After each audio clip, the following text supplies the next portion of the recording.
Bad company. Dance up queen of it.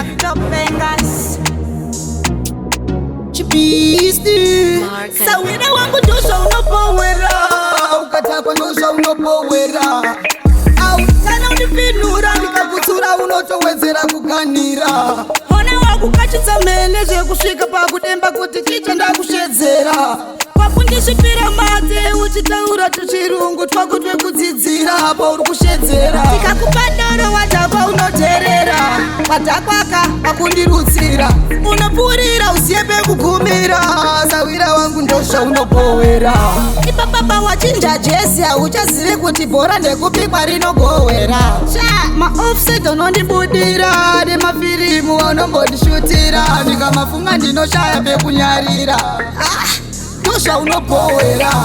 Foni yako toma kuibudisa uchiti ndipe namba dzefoni yabiwa ndifonere. Unondikachiza chero tamba newe. Chibiesti. Ndosha unopowera. Sawira wangu ndosha unopowera.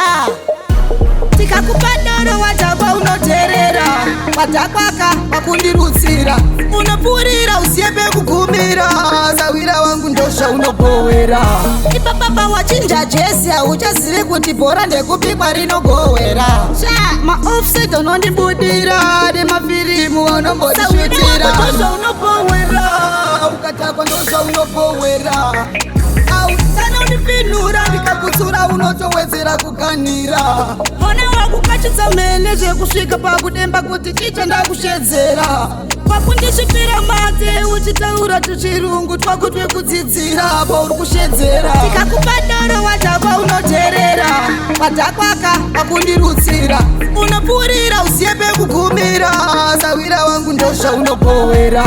Ipapapa wachinja jesi hauchazivi kuti bhora ndekupikwa rinogowera. Maofset unondibudira nemafirimu anombondishutira. Ndikamafunga ndinoshaya pekunyarira. Ndosha unopowera. Foni yako toma kuibudisa uchiti ndipe namba dzefoni yabiwa ndifonere. Unondikachiza chero tamba newe. Chibiesti. Ndosha unopowera. Sawira wangu ndosha unopowera. Tikakupa doro watapa unoteerera. Patakwaka wakundirutsira. Unopurira usiye pekugumira. Sawira wangu ndosha unopowera. Ipapapa wachinja jesi hauchazivi kuti bhora ndekupikwa rinogowera. Maofset unondibudira nemafirimu anombondishutira. Tikakupa doro watapa unoteerera. Patakwaka wakundirutsira. Unopurira usiye pekugumira. Sawira wangu ndosha unopowera. Ipapapa wachinja jesi hauchazivi kuti bhora ndekupikwa rinogowera. Maofset unondibudira nemafirimu anombondishutira.